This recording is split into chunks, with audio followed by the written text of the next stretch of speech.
বন্ধুরা আজকে তোমাদের কাছে শেয়ার করব ব্রা কাট ব্লাউজের সামনে যে বাটিটা তৈরি হয় ওটা কিভাবে তৈরি করতে হয় আর ওটা কিভাবে সেলাই করতে হয় সেটা দেখাবো। প্রথমে লাইলিনটা আমি মেন কাপড়ের সাথে জমিয়ে নিয়েছি আর এইদিকে দেখুন নিচের দিকে 2 ইঞ্চি নিয়েছি, যেটা সরু পাট নেওয়ার পরে নিচের দিকে 2 ইঞ্চি করে ওপরের দিকে তুলে সেলাই করে নিয়েছি। এটা সেম আর একটা ওইভাবে সেলাই করে নেবো। দেখুন বন্ধুরা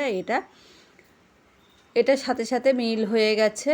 মিল হয়ে যাওয়ার পর ওপরের যে বাটির যে ওপরের যে অংশটা এটার সাথে এটা ছোট অংশটা জয়েন করতে হবে আর ছোট অংশটা মিডিল পয়েন্টে রাখতে হবে। আর এইদিকে দেখুন বন্ধুরা যেমনভাবে সেলাই করছি এইভাবে ধরে সেলাই করতে হবে, একদম সমানভাবে ধরে সেলাই করতে হবে। এটা কোনো রকম বড় ছোট হবে না, মাপে কাটা। দেখুন বন্ধুরা এই বাটিটা তৈরি হয়ে গেল। মোটামুটি আর একটা যে পাটটা আছে সেটা ওই একইভাবে বাটিটা তৈরি করে নিচ্ছে আর সেলাইটা দিয়েছি একদম মুখোমুখি। দেখুন একটু গ্যাপ দিয়ে এখানে 1/2 ইঞ্চির থেকে কম আছে। আর এদিকে সাইডের যেটা আছে সাইডের ওটা জয়েন্টটা করতে হবে হালকা হাতে।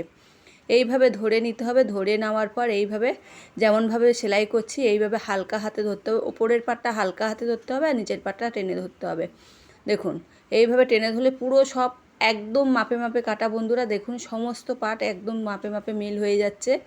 আর প্রত্যেক সেলাইটা ডাবল সেলাই দিতে হবে। এটা মানে পরের যে পাটটা আছে ওটা সেম একইভাবে সেলাই করে নিয়েছি। এবার নিচের পাটটা হচ্ছে দেখুন যেটা উঁচুর দিকে আছে না, যেটা উঁচুর দিকে আছে সেটা সামনের দিকে হবে আর যেটা সরু মানে চওড়াটা কম আছে সেটা এই সাইডে হবে। এবার দেখুন যেটা চওড়াটা বেশি আছে সেটা হচ্ছে সামনের দিকে দিয়েছি। সামনের দিকে দেওয়ার পরে আর এটা ভিতরের পাটটা হচ্ছে মেন, ভিতরের যেটা উল্টিয়ে এটা দেখুন এইভাবে মুড়িয়ে দিতে হবে। যেমনভাবে মুড়িয়ে দিচ্ছে এইভাবে মুড়িয়ে এইভাবে ধরে আর সেলাই করে নিতে হবে সমানভাবে। আর এটাও মানে মাপে মাপে কাটা। এদিকে দেখুন যে জয়েন্টের মুখগুলো আছে এগুলো ঘুরিয়ে দিতে হবে। এটা যদি ঘোরানো না থাকে তাহলে ফিটিংসটা ভালো হয় না। আর এটা যেহেতু সাদা লাইলিন দিয়েছি, সাদা সুতো দিয়ে সেলাই হচ্ছে আর মেন লাইলিনটা হচ্ছে একটু লালচে মতন, ওই জন্য ওপরে আর চাপ সেলাই দিইনি, এটা ডাবল সেলাই দিয়ে দিয়েছি বন্ধুরা। এইভাবে ডাবল সেলাই দিয়ে দিয়েছে। আবার ওই সাইডের যে পাটটা আছে সেটাও সেম এই একইভাবে সেলাই করে নিয়েছি। এবার ব্লাউজের পট্টিটা কিভাবে লাগাতে হয়। মোটামুটি সামনের পাট আমার রেডি হয়ে গেছে। আর পট্টিটা কিভাবে লাগাতে হয়, প্রথমে যেটা বাঁদিকে আছে আমার ওইভাবে পেতে নিয়েছি, সেটা হচ্ছে 1 ইঞ্চি পট্টি দিতে হবে। 1 ইঞ্চি পট্টি কেটে এইভাবে মুড়িয়ে নিয়েছি আর মাঝখানে একটা ফোল্ড করে দিতে হবে। আর এই ফোল্ড করে দিলে এখানে দেখুন ফোল্ডটা করে দিয়েছি। ফোল্ড করে দেওয়ার পর এইভাবে সেলাই করে নিয়েছি। সেলাই করে নেওয়ার পর ওপর থেকে ধরে একটা চাপ সেলাই দিয়ে দিতে হবে।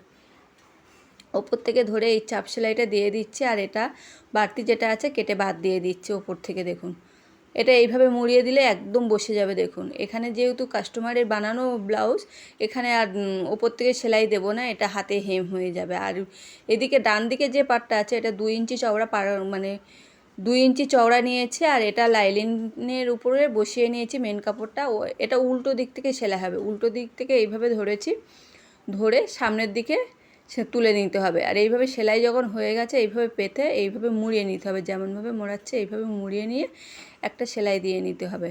দেখুন বাড়তি কাপড়টা কেটে বাদ দিয়ে দিলাম। এইভাবে সেলাই দিয়ে নিতে হবে। প্রথমে একদম সমান করে সেলাই দিতে হবে। এখানে টেনা বেঁকা করলে জিনিসটা দেখতে বাজে লাগবে। আর মাঝখান থেকে একটা সেলাই দিয়ে নিলে আমার রেডি হয়ে যাবে সামনের পাটের ব্লাউজটা। এবার দেখুন বন্ধুরা এখানে মাঝখান থেকে সেলাই দিয়ে নিয়েছি। এবার দেখুন একদিকে হুপ হবে আর একদিকে হুপের ঘর হবে। মোটামুটি রেডি হয়ে গেছে। আজকের ভিডিওটা কেমন হয়েছে কমেন্ট